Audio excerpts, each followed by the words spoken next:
आज क्रिकेट के मैदान से एक और बहुत बड़ी खबर आई और वो खबर ये आई कि जेम्स एंडरसन ने 650 विकेट पूरे कर लिए।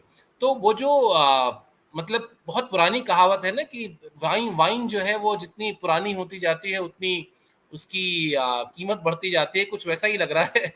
मतलब जेम्स एंडरसन को देखकर अनूप टॉम लेथम रहे उनका 650वां शिकार। जी जी बिल्कुल। जेम्स एंडरसन की सीधी गेंद को टॉम लैथम ने जो है छोड़ने की कोशिश की और वो सीधा विकेटों पे जा लगी और 650 विकेट पहले तेज गेंदबाज जिन्होंने 650 विकेट लेने का कारनामा किया है। हालांकि उन्होंने ग्लेन मैग्रा को पहले ही पछाड़ दिया था। ग्लेन मैग्रा के 563 टेस्ट विकेट थे और मतलब एंडरसन को एशेज के बाद जो है बाहर कर दिया गया था इंग्लिश टीम से। और मुझे क्या सभी को काफी मतलब इतना अच्छा फिट खिलाड़ी अगर आप बाहर करते, उम्र है उनकी लेकिन वो बहुत फिट है। इतनी ज्यादा उम्र में अगर वो इतने लगातार वो ओवर्स करते हैं और ऐसा उनके पास जो है लाइन और लेंथ है कि बल्लेबाज को हिलने तक का मौका नहीं है, तो आप उनको बाहर कैसे कर सकते हैं। और शुक्र है कि बेन स्टोक्स जो है बन गए हैं कैप्टन, टेस्ट कैप्टन, और उसके बाद जो है एंडरसन और ब्रॉड दोनों की वापसी हुई। लेकिन आपको मैं बताऊं कि 37,000 लगभग 37,000 गेंद फेंक चुके हैं जेम्स एंडरसन, और उसके बाद उन्होंने जो है 650 विकेट हासिल की। ये अपने आप में ही बहुत बड़ी उपलब्धि है और इंग्लैंड की ओर से 400, 500, 600 और 650 विकेट लेने वाले पहले गेंदबाज। तो अपने आप में ही जो है सलाह, मतलब सचिन तेंदुलकर जिस तरह से आप कहें बल्लेबाजी में, उस तरह से जेम्स एंडरसन तेज गेंदबाजी में।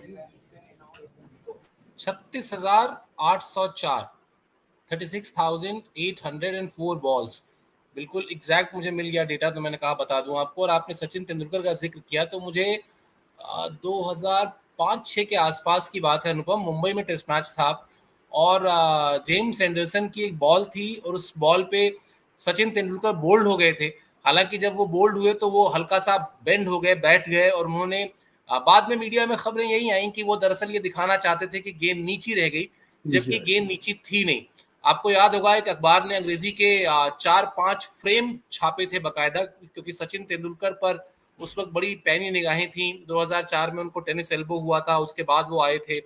और मुझे ये भी याद है कि बस उस सीरीज के बाद सचिन तेंदुलकर दोबारा फिर चले गए थे फिटनेस के उस पर, और फिर उनकी कोई सर्जरी वगैरह हुई थी। लेकिन वो बॉल मुझे अभी भी जहन में बहुत अच्छे से याद है।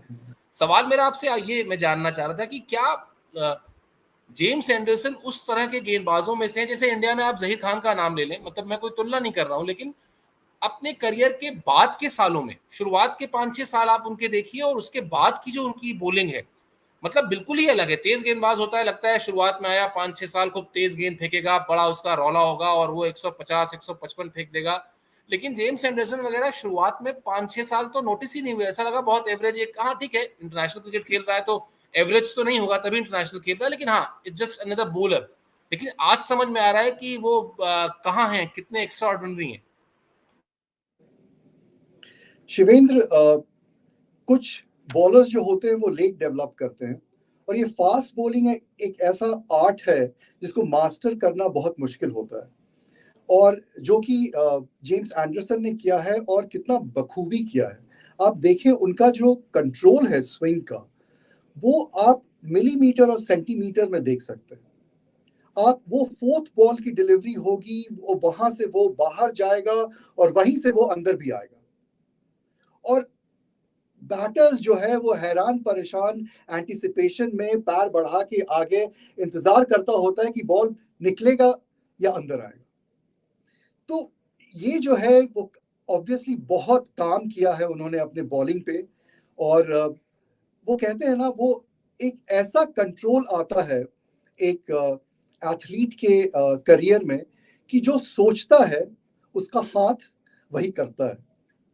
वो ईदर बैटर हो या बॉलर हो, वो उस स्टेज पे पहुंच जाता है जहां वो जो सोचता है, जिस बॉल को जिस लाइन पे लाना चाहता है और जिस लेंथ पे लाना चाहता है, वो वहीं गिरती है बॉल, और वहीं से बॉल जहां वो ले जाना चाहते हैं बॉल वहीं जाती है। और यही यही यही होता है जो कि आप सालों साल आप प्रैक्टिस करते हैं नेट्स में इसी चीज के लिए। और देखिए स्विंग जो है, अकरम ने भी बहुत पहले कहा था कि स्विंग हम लोग जानते हैं कि एक पर्टिकुलर ग्रिप होता है स्विंग का, और उसी से इन स्विंग होता है, और दूसरे तरफ अगर आप लेके जाएं अपनी उंगलियों को तो वो आउट स्विंग होता है, ये आप जानते हैं। और रिस्ट भी एक जो होता है काफी अच्छा क्रिटिकल रोल प्ले करता है, वो फर्म होना चाहिए ग्रिप, और ये सारा कुछ आप जानते हैं और वही आप करते हैं। लेकिन बहुत बार ऐसा होता है बॉल आपने सही डाला है लेकिन बॉल वो स्विंग नहीं करता, वो या तो सीधी चली जाती है या बिल्कुल दूसरे तरफ जाती है जिधर आप सोच रहे थे।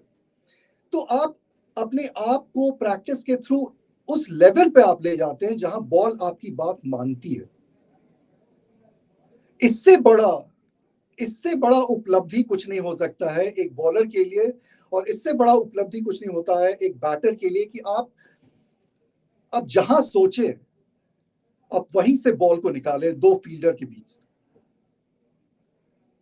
और यही सचिन तेंदुलकर को मैं कुछ एक मैच कवर कर रहा था और मौका मिला सचिन तेंदुलकर के पीछे से बैटिंग देखने का। तो वो आधे घंटे का जो मौका मिला मुझे बैटिंग देखने का, it was an education for me.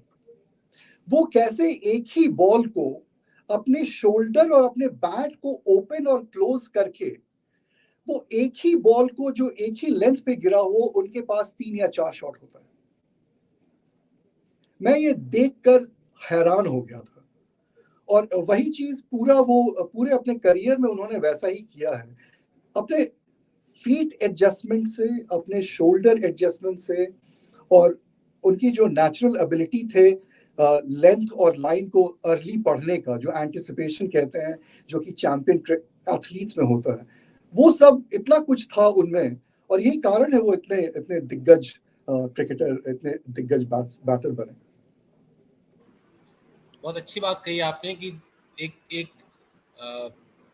Perfection की एक वो स्टेज आ जाती है जहां आप अपनी बॉल से जो करवाना चाहते हैं, बॉल आपके आदेश का पालन करती है। मुझे याद है हम लोग ग्लेन मैकग्रा के लिए कहते थे कि रात के 4 बजे भी उठा दीजिए और कहिए कि outside the off stump ball डालना है, तो वो 6 गेंद एक ही टप्पे पे डाल के बड़े आराम से दोबारा आके सो जाएंगे।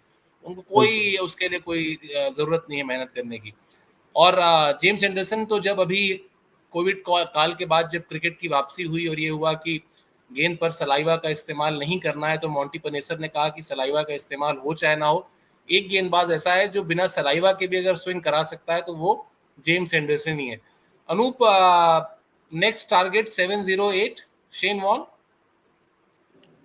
बिल्कुल बिल्कुल आराम से, जिस तरह की उनकी फिटनेस है मुझे लगता है कि बिल्कुल आराम से 750 भी हो सकते हैं, इसमें कोई दो राय नहीं, अगर उनको मौका मिले तो, अगर इंजरी ना हो तो। और इंजरी होती नहीं है उनको, क्योंकि अपनी फिटनेस का बहुत ख्याल रखते हैं, अपने डाइट का बहुत ख्याल रखते हैं।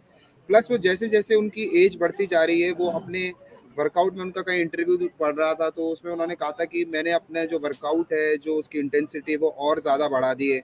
आप ये देखिए 39 साल का ये गेंदबाज, उसके अंदर खेलने की कितनी भूख है, और कितनी, मतलब आपको टेस्ट क्रिकेट खेलने के लिए बहुत गजब फिटनेस की ज़रूरत है। आप 5 इतने, और वो भी एक तेज़ गेंदबाज, आपके नीज़ में बहुत ज़्यादा असर होता है, आपके लोअर बैक में होता है, शोल्डर्स में बहुत ज़्यादा पेन होता है। आप ये देखिए कि जो बल्लेबाज हैं वो लगातार टेस्ट क्रिकेट खेल खेल के चोटिल हो जाते हैं और उनको लगता है कि उनको रेस्ट की बहुत ज़्यादा ज़रूरत है। लेकिन आप जेम्स एंडरसन को बोलिए कि आपको जो है टेस्ट मैच खेलने लगातार और आपको 750 विकेट लेने हैं, तो वो शायद, मुझे नहीं लगता वो किसी भी टेस्ट मैच में जो है बाहर बैठेंगे। वो हर टेस्ट मैच खेलना चाहते हैं, और यही भूख उनको इतना आगे ले जा चुकी है। अनुपम, क्या लगता है 10 टेस्ट मैच और, अगर 10 टेस्ट मैच और खेल गए तो ये 708 क्रॉस हो जाएगा? देखिए, अब क्रिकेट में, सिर्फ क्रिकेट में नहीं, सारे स्पोर्ट्स में एथलीट्स की जो लॉन्जिविटी है वो काफ़ी बढ़ रही है। अब देखिए टेनिस में भी प्लेयर्स अब 35, 36, रॉजर फेडरर अभी थोड़ा इंजरी से स्ट्रगल कर रहे हैं, ही इज 40। क्रिकेट में धोनी को देख लीजिए, आईपीएल में लगा नहीं कि वो 40 साल के हैं।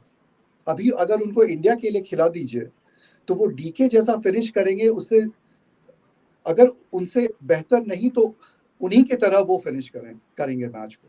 तो लॉन्जिविटी जो है वो ट्रेनिंग, फिटनेस से काफ़ी फर्क पड़ा है। तो जेम्स एंडरसन के लिए मुझे नहीं लगता अब कुछ है जो रास्ते में आएगा। और उनको उनकी बॉलिंग अभी जैसे हो रही है और जैसा परफॉर्मेंस हो रहा है, मुझे लगता है वो खुद चुनेंगे कि वो कब रिटायर करेंगे, और तब तक पता नहीं कितने कितने रिकॉर्ड्स टूटेंगे। चलिए, तो एक बात तो तय है कि जब जो बात अभी थोड़ी देर पहले अनूप कह रहे थे कि जब टेस्ट क्रिकेट से बड़े बड़े नाम तौबा कर रहे हों और कन्नी काटते हो, बल्कि मैं तो कहूँगा, क्योंकि जहाँ पर दिन भर में 20-22 ओवर 25 ओवर तक फेंकना पड़ता हो, और कहाँ दूसरी तरफ शॉर्टर फॉर्मेट है 2020 का, जहाँ 4 ओवर फेंकिए और बैंक बैलेंस आपका बहुत अच्छा खासा बढ़ जाता है। तो एक जो पूरी की पूरी जो जनरेशन अब क्रिकेटर्स की तैयार हो रही है, जिनके जहन में अपनी टीम के लिए खेलना, अपने देश के लिए खेलना हो ना हो, लेकिन आईपीएल खेलना एक बड़ा टारगेट होता है, उनके लिए जेम्स एंडरसन एक बहुत बड़ा सबक है। उनको ये देखना चाहिए कि कैसे एक खिलाड़ी 39 साल की उम्र में बल्लेबाजी करना, फिर भी आपने देखा होगा बहुत सारे प्लेयर्स हैं जिन्होंने तब तक अपने करियर को खींचा है, लेकिन बल्ले गेंदबाजी, तेज गेंदबाजी, और वो भी इस तरह के डिमांडिंग खेल में आसान नहीं है। तो हेड्स ऑफ टू हिम।